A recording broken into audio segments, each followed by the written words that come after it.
take some questions from those in the theater and anyone joining online. So if you have questions for our speaker, please make your way to the microphone, as I mentioned before. If you're joining online, you can type your questions into the chat, and I'll have them up here. So we would kindly ask, if you have a question for Carlo, please limit to one question, so we have enough time to get to questions from everyone in the audience. If you have more than one question, or you want to learn more about these things, never fear. We have many scientist volunteers that will be in the atrium to answer lots of physics questions afterwards. And we definitely encourage young members of the audience, if you have questions, to come and ask them at the microphone.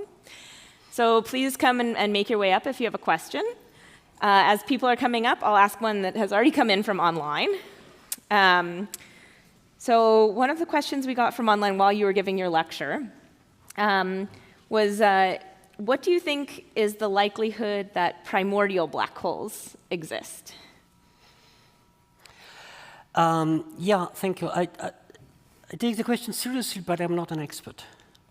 So there's a lot of work on primordial black holes. People here are involved into this research. So my understanding is that it's considered a good possibility that people working in the area. Instinctively, I find it very probable. It seems strange to me that from the hell that was the early universe, black holes wouldn't be formed. But there's a lot of technical heavy work on that. And I don't think we have a definitive answer. The difficulty is not so much to believe they were formed. The difficulty is to believe if they were formed, how had they impacted the cosmological evolution. So do we have a scenario where they formed and it's coherent with what we know about cosmology, that they would still be around? Thank you. All right, first question from the audience. Go for it. Hello. Thank you for your presentation. I have a question. I was encouraged by the people outside to ask this question to you. You were talking about time dilation a little earlier. Now, as a rocket gets closer, I'm watching a rocket go into the black hole. I see that slow down.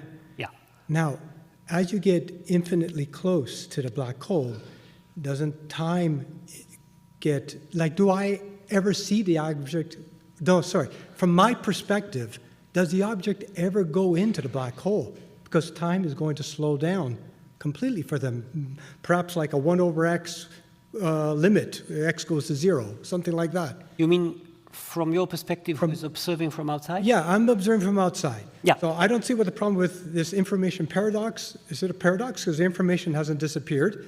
And even what you were saying earlier about it goes in, turns into, gets squished, comes out as a possible dark matter particle.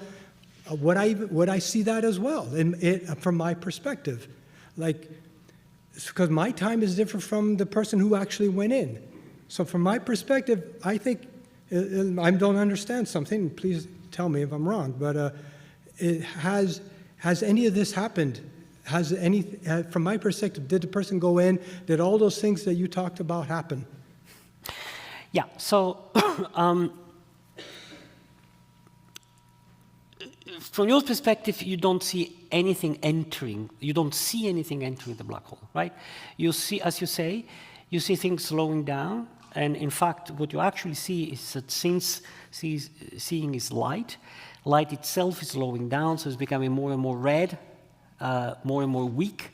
So you see things fading away into nothingness. You see people being not moving and then becoming more and more red, and then you don't see anything anymore. Okay? The problem of the black hole information is that we know much more, and in particular, we know also Hawking radiation. So we know what is the full physics outside the black hole in the distant future. And from that, it's not possible to reconstruct the past. Okay?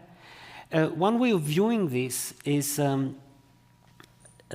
thinking about Hawking intuition about black hole radiation, which is a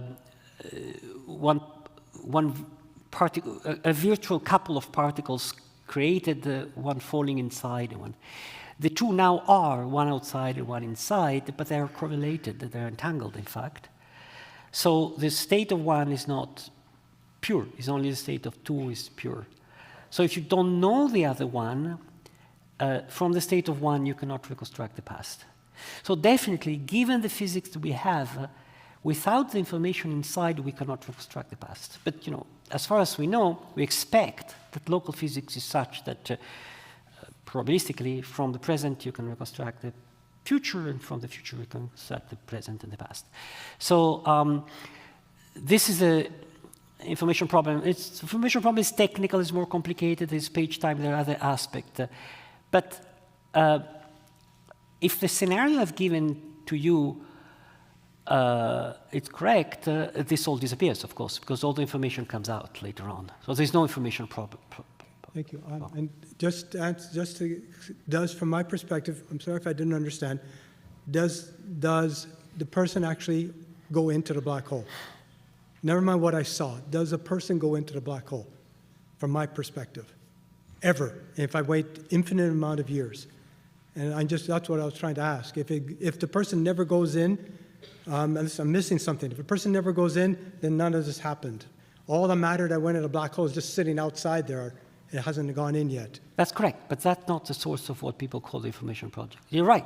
Yeah. But that's not the source of what people call the information project, a problem. So if nothing's gone in, then the squishing wouldn't happen either, at least from my perspective. Yes, but that's not the information problem. Information problem is not about something falling in. Nothing is falling in, and yet something else happened. Or let me put it another way. The information problem is well, let me stop here, because we can talk for long about information. Okay, I'll let you. Thank you very much. Hi. So we as observers, right, we see black holes slowly decaying over billions of years. And so if you're in a black hole and you're going through one in an hour-long period, that, billions of years do pass, is there any issue with the black hole, collapsing? Or is there any? Is there any issue with the black hole collapsing while you're in it, if time from an outside observer is going by, for billions of years? No, if you're in, the issue is not about what happened to the horizon, it's what happened to you. You see, the inside is not stationary, it's not static, it's not stationary. The inside is dynamical. In fact, many physicists are confused about that. Many physicists have the idea, especially people who haven't worked with generativity enough, that a black hole itself is something stays there, okay? So it's something static. That's black hole.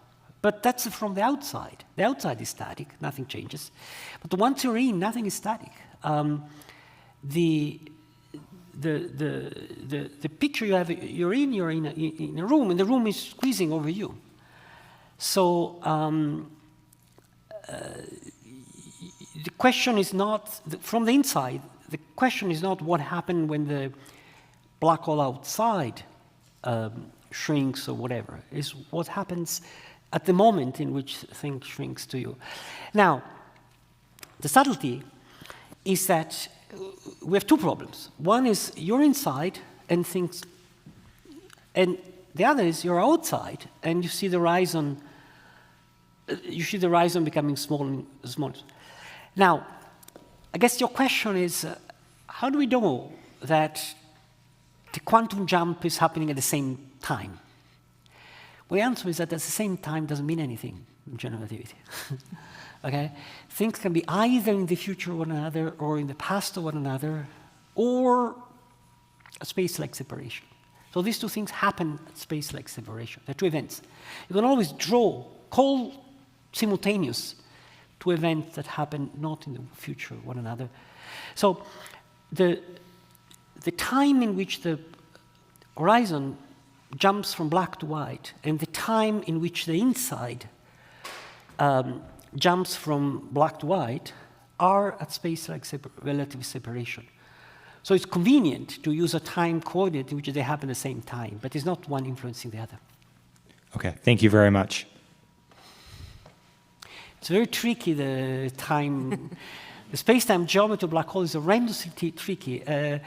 We spent a lot of time recently, even in the last 10 years,